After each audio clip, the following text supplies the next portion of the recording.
We live in what could be called the second philanthropic age. Not since the Rockefellers and the Carnegies have so many wealthy Americans given away so much. This past summer, Warren Buffett and Bill and Melinda Gates announced their idea of the Giving Pledge. They're asking America's billionaires to join them and make a moral pledge to give at least half their wealth away. That would add up to about $600 billion. In Foreign Policy magazine's special edition out tomorrow of the top 100 global thinkers, Warren Buffett and Bill Gates are number one for stepping up when many nations are faltering.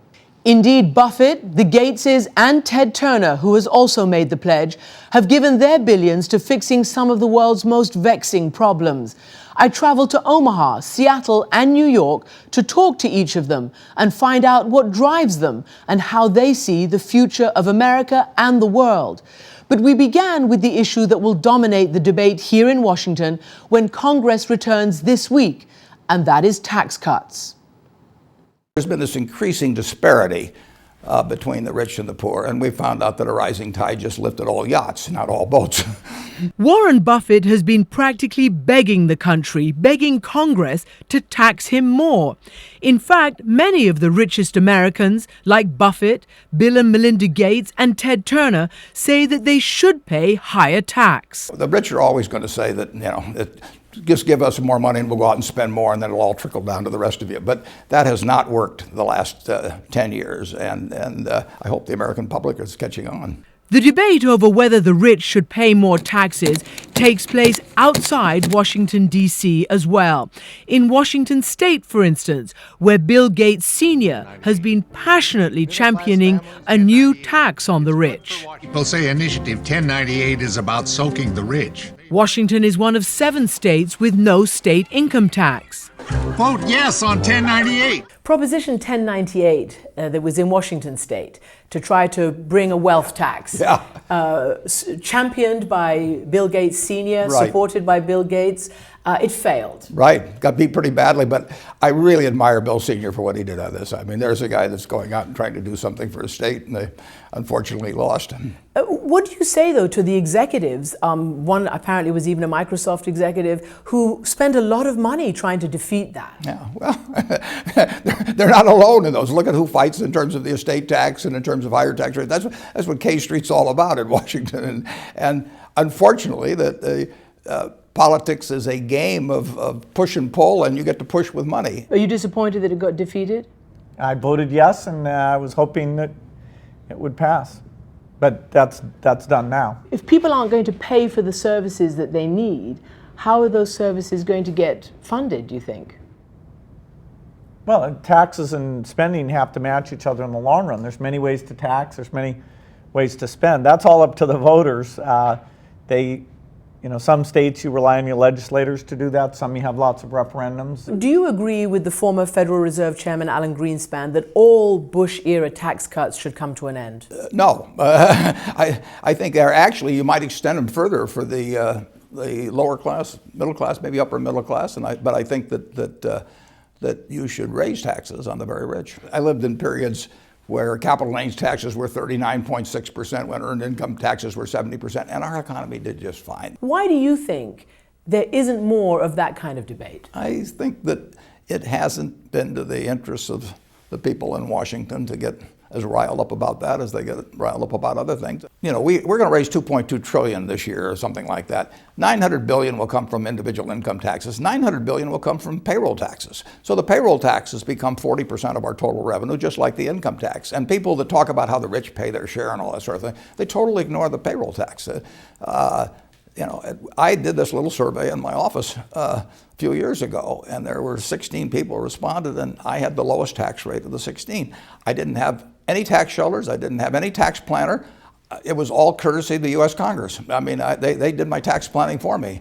And literally, the average for the office, counting payroll taxes, was 32%, and mine was 16 and a fraction percent. Their rationale is that by giving you a tax break, so to speak, which is what it amounts to, you help all the others, that it trickles down. Yeah, well, all I can say is it hasn't trickled. As I said, a rising tide has lifted all yachts, but the rowboats have been left behind.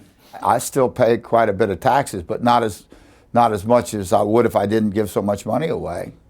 I get a lot of deductions. So what do you think about the prospects of cutting Social Security and means testing Well, for people like you? I don't like it. I paid for Social Security. I mean, it's my own money I'm getting back. In my opinion, I think Social Security, since you paid for it, it's yours and you're just entitled to get it. But each of these multi-billionaires sees needs that are not met. Thus, they're called to others like them to join the Giving Pledge. My wealth has come from a combination of living in America, some lucky genes, and compound interest. Both my children and I won what I call the ovarian lottery. Warren Buffett, who is CEO of Berkshire Hathaway and one of the world's richest men, has pledged to give away 99% of his fortune. Today, that's worth $50 billion. Was it difficult at first to sort of go from making that money to give it away? No, it was not difficult to make the decision. My wife and I made the decision back when we were in our 20s that we were going to do it. The question was how to do it. And it's much easier to make it than it is to give it away intelligently. We have been blessed with good fortune beyond our wildest expectations, and we are profoundly grateful. But just as these gifts are great, so we feel a great responsibility to use them well. Bill Gates, founder of Microsoft, is also giving away his money and applying his innovative smarts to trying to solve some of the world's biggest problems. Along with his wife Melinda, they've created the largest private foundation in the world, with $35 billion in assets, which they're focusing on improving global health and on improving education here in the United States. What was the personal mental shift between making all that money and then deciding to give it away? I think that's an important thing to understand about Bill and me, which is we knew, even during the time we were engaged, we talked about the fact that this wealth would go back to society. That was a given between us, because we both grew up in families where volunteerism was really important, giving back was really important. Bill had thought it was going to be later in his career, in his 60s, but once we started getting going in a small way, it builds on itself. I don't measure success in numbers, but I consider my contribution of more than $1.3 billion to various causes over the years to be one of my proudest accomplishments and the best investment I've ever made. Ted Turner, Captain Courageous, who won America's Cup, media mogul who revolutionized television news with CNN, who married a movie star and was involved in the biggest media merger ever, AOL, together with Time Warner. When he was surprisingly fired from that venture, he reinvented himself with a second career as philanthropist. And in 1997, he stunned the world with one of the largest donations in history, $1 billion to create the United Nations Foundation. Was it scary to give a third of your wealth away? It is scary because everybody's always afraid that they're going to go broke. Nevertheless, these business giants are not afraid to give back in a big way. I've got everything I possibly need. I've never given up a meal, a movie, a vacation trip, anything in my life. And I've got all this huge surplus. I've got a whole bunch of what I call claim checks on society, little stock certificates. They sit in a box. They've been there for 40 years. They can't do anything for me. They can do a lot for other people if intelligently used. You said you won the ovarian lottery. Is that because of opportunity? Was it because of smarts? It was being born in America in 1930. I was born in the right country at the right time. Bill Gates has always told me if I'd been born, many thousands of years ago, or I'd have been some animal's lunch because I can't run very fast and I can't climb trees, and some animal will be chasing me and I say, well, I allocate capital, and the animal will say, those are the guy that tastes the best, So, here I am, And how did you get your head around not giving it all to your children? Well, I just think the idea of dynastic wealth is kind of crazy. The idea that you should be able to do nothing in this world, for the rest of your life and your children and your grandchildren just because you picked the right womb does not really seem to me very American. If you're not giving up anything, are you a do-gooder? Are you a philanthropist? I'm somebody doing something that's very logical to me, and I consider the real philanthropist the person who sticks $5 in a collection plate this Sunday and can't go to a movie because of it. Plenty of people do that. They actually give up an extra toy for their kids at Christmas by giving that $5 or $10. I consider somebody like my sister who spends hours every day working to help other people. They're giving away time, which is precious. And yet you have called it a moral obligation.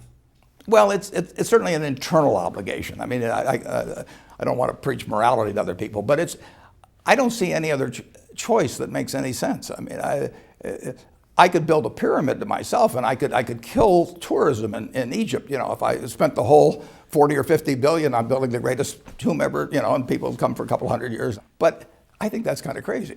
So would you say you're egoless?